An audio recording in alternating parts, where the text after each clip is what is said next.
we really need to work to get over this notion of feminine love, which is how most people conceive of love in our society. This is a sort of sweet, sappy version of love where here, if you're loving, then you're nice to people, you're kind to people, maybe you're even a doormat. You let people walk all over you, do whatever they want with you. You're happy all the time. You're smiling. You're positive. You're maybe even passive and submissive. These are things we associate with love. So sort of think of your stereotypical image of what love would look like on a movie screen. Like if a movie director wanted to demonstrate that two people are in love, what would they show? That. But see, that's a stereotype. Don't get lost in that. That's very easy to see that version of love. What's much more harder is to appreciate the masculine dimension of love. Masculine love can be ruthless and it can be brutal. I want you to start to recognize that there's love in violence, in war, in terrorism, and in the entire process of survival. For example, cutting off a bad relationship. This might seem like a harsh move, but that's an example of love, or it can be. Or telling the brutal truth to a friend, like your friend is fucking up in his life, and normally you'd want to be nice and you want to tiptoe around the issue, but then there's a certain kind of love. Can you see that there's a certain kind of love that comes from just being brutally honest with your friend and telling him exactly what he needs to hear? Because that could save his life. That could get him back on track. That could awaken him out of his rut or doing something stupid. Or the love that's required to confront a bully. That takes love. Or, as sort of a very extreme example, the love required to shoot your mother if she turns into a zombie. Think of that kind of love. And in fact, on this topic, I'm reminded of a brilliant scene, a great scene from the movie with Will Smith, I Am Legend. Have you seen that movie? It's a zombie movie. There's a great scene in that movie towards the very end where, throughout the whole movie, he has he's all alone, basically. It's a very sort of solitary movie. He doesn't have any friends or family or anything, but he has his dog who's with him the whole time. But then in the very end of the movie, spoiler alert, the dog gets bitten by some zombies, and then the dog, of course, is now slowly turning into a zombie. So Will Smith, rushes the dog to some medical center, and he's like in this abandoned medical bunker that has medicine and stuff, and he injects the dog full of this medicine, hoping that this will cure the dog. And it still hasn't hit him that the dog is going to become a zombie, because this is his only companion. He's like the last man alive, and this is his dog. And he's sitting there, and the dog is kind of like wounded and crying, and he's holding this dog in his hands. And as he's holding that dog, kind of like cuddling it, is starting to turn into a zombie, like right in front of his eyes. And right in that moment, he realizes what he has to do. He has to kill the dog. He has to kill his own dog, right? His best friend.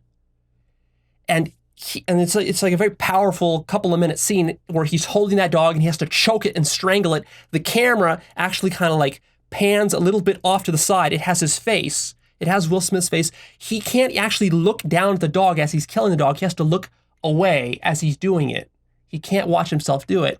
But the camera's on his face as he's doing it, and it's showing the agony that he's going through doing that. And what it really shows there is the brutality of love. What he's doing there is an act of love. And it's that dimension of love which is so easily lost on people, because this is the kind of love that's too real. It's too raw for the ego to accept. We want a sweet, sappy kind of love. We want happy love. And if you want, I'm going to post actually a clip of this Will Smith scene. I'll post it on my blog. So if you want to check it out, you can find it on my blog. I'll link to it.